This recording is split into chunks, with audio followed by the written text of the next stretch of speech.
Different groups of House Republicans will be meeting this weekend with President-elect Trump at Mar-a-Lago, starting later today with the House Freedom Caucus. I talked to the president about those meetings and his idea. It was his idea to bring in small groups of House Republicans to come together and just have fellowship together and talk about the issues and talk about the vision that we have for the year ahead of us. That was House Speaker Mike Johnson yesterday speaking with reporters. What can we expect from some of the discussions to include, and what are some of the conclusions that Republicans will be hoping for?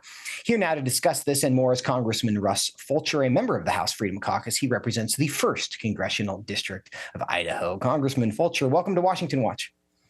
Joseph, thank you so much. Appreciate your program. Great to have you. What do you anticipate will be the focus of the meeting with President Trump and the Freedom Caucus? Well, first of all, President Trump is a businessman, and he knows the importance of relationships and a positive rapport. And I'm confident that part of the reason that we've been invited is to work on that rapport and build that relationship. And that's a good thing. And I'm very thankful for the opportunity to do it. I know that my colleagues are as well. I'm sure that as we go through these discussions this evening, that it's going to have to do with the debt ceiling. It's going to have to do with the upcoming reconciliation bill or bills and all the budget content that comes along with that. But that's the genesis and I think the baseline for what we're going to be talking about. So do you expect these meetings to be as much relational as they are policy? You know, I really do. And at the same time, it's important for those of us that are on the fiscal conservative side to be able to communicate to the president just how important it is to us that we address some of these debt-related issues, Joseph. We've got a $36 trillion plus debt that's just simply unsustainable. And I know that the president has requested a debt ceiling increase. A number of us opposed that, but it wasn't because we were opposing the president. We're simply concerned about the spending that's coming out of Washington, D.C. And so that policy is going to be talked about a lot, and the importance of changing the paradigm in Washington, D.C. so that this is not just always growing the spending side of the ledger, but we're also cutting things too. Yeah. Well, there are very narrow Republican majorities in the House. Do you think that gives the House Freedom Caucus more leverage when it comes to negotiations about things like spending and raising the debt limit? Oh, no question. But to be honest, everybody's got leverage when you're this evenly yoked, if you will, Republican Democrat on the House floor. And so I think right now we've got about a one-person margin that can go on a swing that will potentially change as some of the members that got appointed to or potentially appointed to various offices get replaced. However, any way you slice it, it's going to be very, very narrow, and everyone's vote, everyone's opinion is going to be very important. It's extremely important that we know where everybody is at before we go out there and cast votes. Yeah. Do you have a sense for the Trump administration's priorities when it comes to spending in the budget? Not by line. Well, I shouldn't say that. Border, of course, is first and foremost appears to be on the agenda, and it should be. We've got a lot of damage that we need to try to fix regarding the border. Right on the heels of that is going to be energy-related issues. The United States has tremendous potential to once again embark on more domestic energy production and energy exports, which also gives you leverage on the foreign policy front. So those are going to be right up there. Of course, the foreign wars issues and how that gets dealt with is going to be right there as well. And then just the overall swamp, if you will, and how you deal with these major bureaucracies and the leverage that they have gained over the years. We've got a full plate, Joseph, and I think that's probably going to be on the discussion roll tonight. Yeah. Well, Congressman, apropos of nothing, probably, why are all these meetings always happening at Mar-a-Lago? Everybody seems to be going to Trump's house to do everything. Yeah. Well, I can tell you, I left 25 degrees in Washington, D.C. this morning, and it's 70 degrees here. So maybe that's part of it. But seriously, I think it's wherever the incoming president is, I think is where you need to be. And right now, he extended an invitation, and I think it's probably most convenient for him to do it where he lives. And the least we can do is to accommodate that.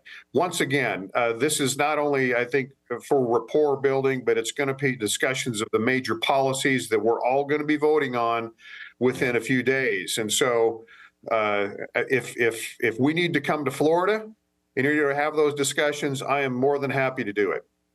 Yeah.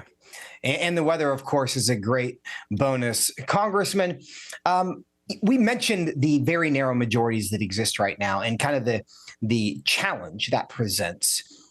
What do you get what's the sense of the mood in Congress? Is there like a lot of anxiety because of how narrow those majorities are and some of the differences that have flared up in very recent years? Or is there a sense of optimism that we really do have shared goals? We expect to get on the same page. We all want to get on the same page, and we think we can. You know, that's a great question. And I just have to respond by saying, since the election, it's like a dark cloud has been lifted over Washington, D.C. Now, of course, I'm on the conservative Republican side, and there's more evidence there of that. However, I would argue, Joseph, that even my colleagues on the other side of the aisle are somewhat encouraged because they don't have to necessarily defend all the stupid policies that they've had to defend for the last 4 years. And I apologize about being so blunt, but let's be honest. My friends on the other side of the aisle are very good at towing the party line. They're very good at following and defending what the administration on their side puts out front. And some of those policies, quite frankly, are just plain stupid. And I'll start with electronic vehicle mandates in a very short period of time, transgender issues, open borders, and all the things that come negatively with that. These are policies that my friends on the other side of the aisle have had to defend. And that's why, in my opinion, they lost the election. That's why the Republicans came out on front. And I think that everyone is relieved that we're just not having to defend stupid anymore. And again, I apologize for the bluntness, but that's just the reality as I see it. Well, I think there are a lot of voters who would agree with that. And to that point, the 119th Congress has already been sworn in. You guys are already busy working, a lot of attention given to the reconciliation bill and how we're going to get that passed. There's a debate over whether that should be 2 bills, 1 bill. What's your preference and how do you see that going? I don't particularly have a preference, and that's going to be discussed tonight as well. But here's what is important.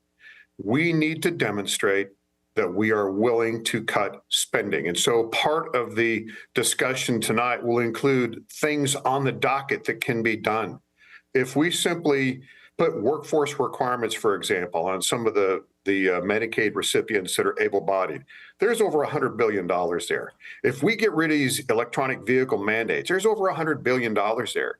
If we get rid of this IRS Army funding that the previous or the current administration wanted to do, there's billions and billions of dollars there. How about the Federal Department of Education? These are all things that are, as far as I'm concerned and my conservative colleagues, this is low-hanging fruit, and that's just a start. So we intend on communicating that to the president. Frankly, I think that he has already exhibited a willingness to listen to those things. But more than anything, we've got to be able to demonstrate to the American people who put us in charge, who gave us this responsibility and this privilege of leading, that we're not going to just continually run up the credit card. And so that's going to be a real focus for our discussions. Congressman, are the 80,000 new IRS agents going to survive? I hope not. And I don't think so, to be honest, because, again, I'm going to go back to my blunt comments earlier. I think that falls in the category of stupid when we start looking at doing things like that. And those are some of the policies that just don't need to be there. You know, there is a fiscal argument for raising the debt ceiling. I did not support it prior.